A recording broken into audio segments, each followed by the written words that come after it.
guys are stupid, ugly parents. What did you say to us? Oh, nothing. Ah, we've yet done it.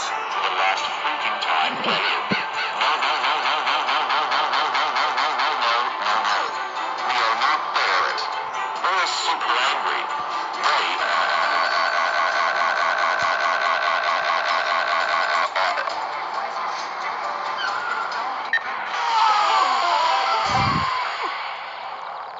Holy crap. Is everyone okay?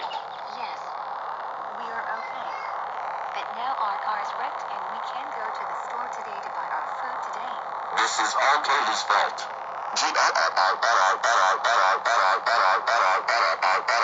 are so grounded for life. Caillou, you are in big trouble.